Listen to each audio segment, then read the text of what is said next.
Everyone, स्वागत है आपका हमारे यूट्यूब चैनल स्मार्ट स्टडी में। तो जैसे जैसे दिन बढ़ते जा रहे हैं, ठीक है, एनसीईटी के रिज़ल्ट आ चुके थे, ठीक है।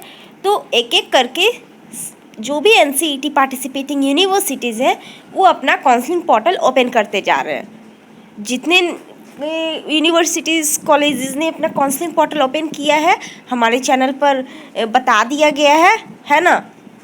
और उसी में से एक है महर्षि दयानंद यूनिवर्सिटी रोहतक। इसने भी अपना काउंसलिंग पोर्टल ओपन कर दिया, जिसका रजिस्ट्रेशन 4 सितंबर से स्टार्ट हो चुका है। और ये भी सेंट्रल यूनिवर्सिटी है, आप लोग यहाँ ज़रूर अप्लाई कर सकते हैं। लेकिन अप्लाई करने के पहले आप लोग जब देखेंगे कि ये कौन सा कोर्स ऑफर कर रहा है तो आपको पता चलेगा कि ये बीए बीएड और बीकॉम बीएड कर रहा है, ठीक है। बीए बीएड और बीकॉम बीएड, ये बीएससी बीएड नहीं कर रहा है। तो यदि आप बीएससी बीएड करना चाहते हैं तो आप गुरु नानक देव यूनिवर्सिटी कर सकते हैं, है ना।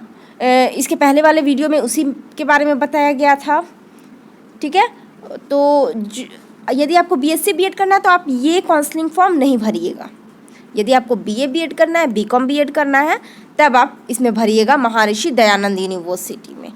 तो देख सकते हैं ये नोटिफिकेशन आ चुका है कि admission schedule and important instruction for admission to 4-year integrated teacher education program for the session 2023-24, ठीक है। ये नोटिफिकेशन था, ठीक है, नोटिस था। ये रहा शेड्यूल आपका, दिस इज़ दिस शेड्यूल। आपको इसे अच्छे से देख लेना है और टाइम रहते भर में आपको बिल्कुल बिना कोई गलती किए आपको ये फॉर्म भर देना है ना। यदि आपको कुछ काउंसलिंग रजिस्ट्रेशन करते वक्त कोई प्रॉब्लम्स है तो आप कमेंट करके पूछ सकते हैं, ठीक है, मैं ज़रूर रिप्लाई करूँगी। देखिए, फर्स्ट है opening of portal for online registration and submission of application. देखिए 4 सितंबर को स्टार्ट हो चुका है। लास्ट डेट है 18 सितंबर। प्रोविजनल मेरिट लिस्ट आएगी 19 सितंबर को।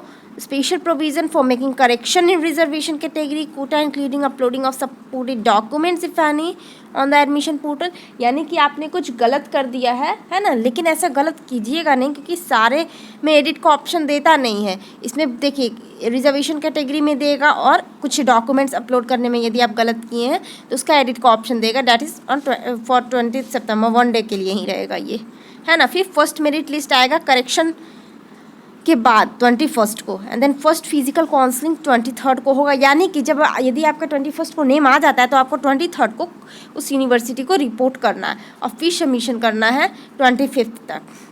फिर वैकेंट सीट्स यदि रहेगी तो 26 को बताया जाएगा और फिर सेकंड फिजिकल काउंसलिंग होगी 28 को, ठीक है। वैकेंट सीट्स रहेगा तो नेम आएगा, है ना। फिर वैकेंट सीट्स दिखाया जाएगा 30 सितंबर को, एंड देन फिर फिजिकल काउंसलिंग होगी 3 अक्टूबर। फिर वैकेंट सीट यदि वैकेंट सीट रहा तो, है ना, 5 अक्टूबर को दिखाया जाएगा, and then similar process will be done, that is on 6 October, and then final cut off date of admission will be released on 15 October, and then class will commence from 27 September. 27 अक्टूबर होगा, okay, क्यों, ठीक है। यहाँ शायद कुछ printing mistake है। फिर यहाँ पे देखिए लिखा है candidate must check the breakup availability of seats program wise as well as category wise as mentioned in the prospectus। आपको इस यूनिवर्सिटी का प्रोस्पेक्टस डाउनलोड कर लेना है। यदि आप नहीं डाउनलोड कर पा रहे हैं तो आप कमेंट में कीजिएगा, मैं प्रोवाइड आपको करा दूंगी इस यूनिवर्सिटी का प्रोस्पेक्टस। आपको प्रोस्पेक्टस इसी के ऑफिशियल वेबसाइट पर मिलेगी, ठीक है। Supporting documents if any related to correction reservation may be uploaded up to 20 September. ये जो डेट दिया है उसी के बारे में बता दिया है कि आपको इतने दिन तक कर देना है। No change will be allowed in the following fields. आप अपना नेम नहीं चेंज कर सकते हैं एक बार फिल करने के बाद। डेट ऑफ बर्थ नहीं, फादर्स नेम नहीं, प्रोग्राम नहीं, मदर्स नेम नहीं।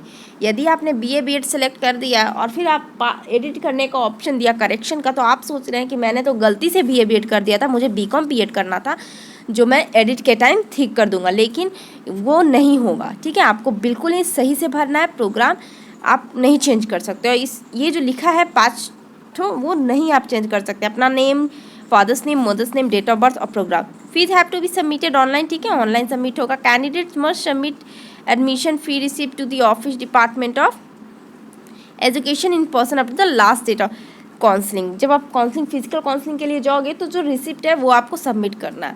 The merit will be prepared on the marks obtained by NCET, ठीक है। जो मेरिट बनेगी वो आपके मार्क्स के अकॉर्डिंग बनेगी। Candidate shall be personally responsible in case she is not eligible to apply as per the given eligibility criteria.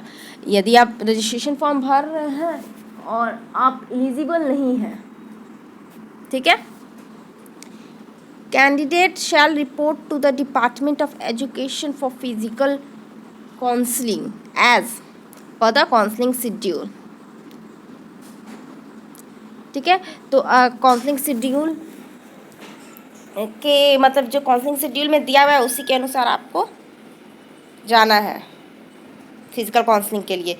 Each round of counselling a candidate has to report in the department of education at 9 AM and mark the attendance up to 11 AM. The counseling shall start 11 AM. However, candidate reporting after 11 AM may be considered for counseling as per the availability of seats at that time. आपको time से वहाँ पहुँच जाना है, ठीक है, 9 बजे, और आपको अटेंडेंस 11 बजे तक कर देना है, ठीक है, ताकि आपका काउंसलिंग हो सके। जो कैंडिडेट 11 बजे के बाद वहाँ पहुँचेंगे तो उनका भी काउंसलिंग होगा यदि सीट रहती है तो, ठीक है, लेकिन आपको 11 बजे के पहले पहुँचना है। Candidate must bring all original document along with 2 sets of self attested copies at the time of reporting in the education department. आपको सारे ओरिजिनल डॉक्यूमेंट्स ले जानी है एंड सारे की 2 अटेस्टेड कॉपीज ले जानी है। Okay, candidates are advised to visit the MDU website regularly for updates. ठीक है, आपको देखिए, आपको एडमिशन लेना है तो आपको इस यूनिवर्सिटी के वेबसाइट पे रेगुलरली विजिट करते रहना है, ठीक है। कैन हो गया, if the seats vacant then filled up, वही बोल रहा है कि वैकेंट सीट रहेगा तो आपको एडमिशन मिलेगा और आएगा लिस्ट। फिर आप इम्पॉर्टेंट इंस्ट्रक्शंस देख सकते हैं, और relevant documents, marksheet of qualifying examination, proof of age etcetera में भी uploaded by the candidate along with application form. Incomplete, incorrect application form shall be summarily rejected. ठीक है, यदि आप कुछ भी गलत भरते हो तो आपका फॉर्म रिजेक्ट हो सकता है, ठीक है। फिर ये आप देख लीजिए, ठीक ना, आप ये वाला जो PDF है आप इसके वेबसाइट से भी डाउनलोड कर सकते हैं और अच्छे से पढ़ सकते हैं, और नहीं तो आप मैं डिस्क्रिप्शन में इसे प्रोवाइड कर दूंगी। Candidate shell submit the NCERT score card issued by, देखिए यहाँ पे आपको NCERT स्कोर कार्ड भी अपलोड करनी है, ठीक है। ये सब आपको डॉक्यूमेंट्स रखने हैं, है ना। मैं डॉक्यूमेंट्स के लिए अलग से वीडियो भी बना दूँगी, ठीक है। अब हाउ टू अप्लाई ये आप देख लीजिएगा। अब जैसे यदि आपको अप्लाई करने में प्रॉब्लम होगी तो आप कमेंट कीजिएगा, मैं अच्छे से बिल्कुल आपको उसमें परेशानी नहीं होगी। रजिस्ट्रेशन में अभी टाइम है, ठीक है, अच्छे से समझ लीजिएगा। यदि कुछ भी आपको प्रॉब्लम्स हो रही है तो आप कमेंट कीजिएगा, मैं अप्लाई करने के लिए बता दूंगी किस तरह से अप्लाई करना है without error. Okay, thank you.